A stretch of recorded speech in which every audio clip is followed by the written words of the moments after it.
Probably no greater misfortune can befall a family than the advent of a mentally defective child. Such a child presents many problems to the family and community. The family must give continuous care and protection to one whose body may gain adult size, but whose mind remains little better than that of an infant or a child. The more severely retarded require protection and care, which necessitate permanent placement in a state-supported institution.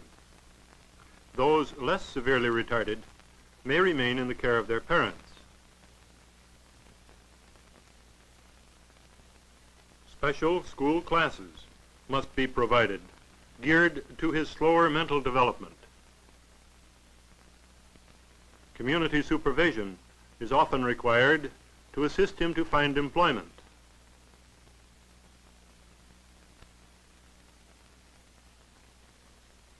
Because of ignorance and lack of self-control, the individual who is mentally retarded may easily be led into delinquency or into assuming responsibility he cannot meet.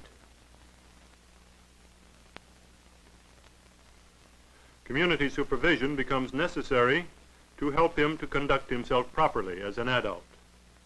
Mental deficiency is, therefore, one of our major medical and it is estimated that more than 1.5 million individuals in the United States are mentally defective.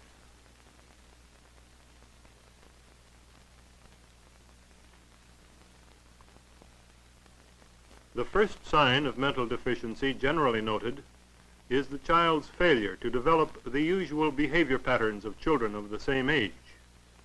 Note this child's failure to grasp the object.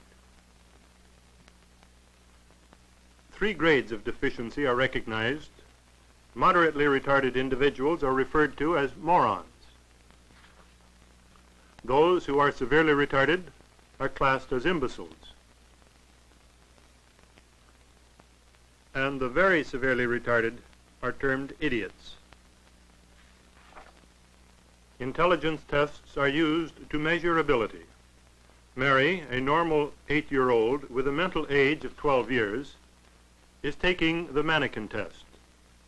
By observing the time taken to complete the test, as well as accuracy of performance, it is possible to express her achievement as mental age, and from this derive a measure of her relative mental capacity known as the intelligence quotient. Our next subject, John, has a chronological age of 20 and a mental age of 7, which classifies him as a moron.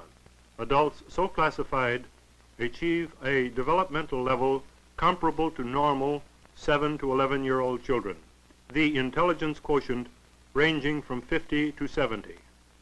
Ordinarily, they cannot completely meet the regular demands of family, school, or community life. However, those in the upper mental age levels of the moron group may be self-supporting under favorable conditions, including special supervision. John completes the mannequin test, but has the feet turned wrong. Now George will attempt it. George's chronological age is 20 years, but his mental age is only 4 years. This classifies him as an imbecile. Behavioral development in this group is comparable to normal 3 to 7-year-old children. The intelligence quotient ranges from 20 to 50.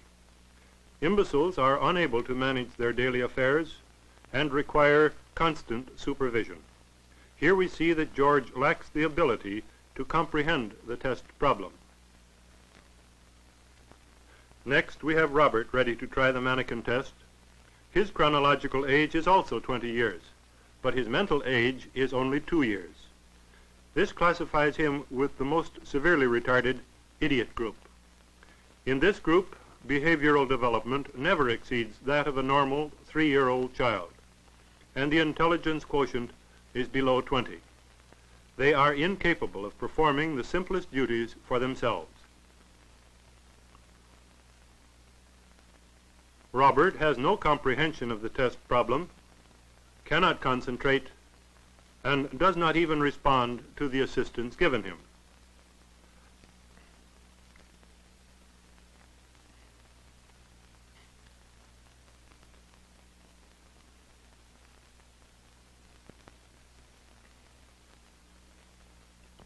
Another test commonly used is this Sigan test, in which John, who is moderately retarded, is now working. John hesitates, but finally finds the correct places. The mental age rating on this test depends on the time consumed and the improvement on retrial.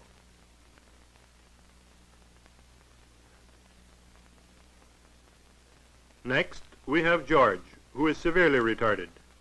He seems to have a fair understanding of the problem and makes an effort to solve it. He is, of course, very slow and does not readily see his mistakes. Yet eventually he completes the test. The difference in the responses of John and George illustrates the value of the test in measuring mental capacity.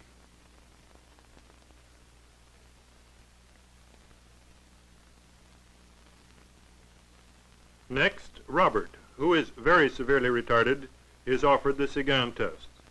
Again, he displays a total lack of comprehension of the problem and a response poorer than that of the imbecile. Thus, the extent of deficiency in any given case is determined by the level of personal and social maturity exhibited, as well as by performance on certain standardized intelligence tests.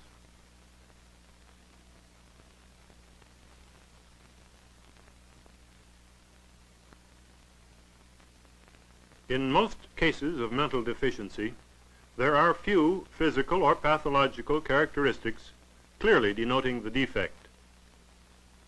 Several types of mental deficiency, however, do have well-defined physical and pathological syndromes. Best known among these types are hypertelorism, oxycephalus, microcephaly, hydrocephalus, cretinism, Mongolism. Frequently, but not necessarily associated with mental deficiency, are epilepsy and cerebral palsy.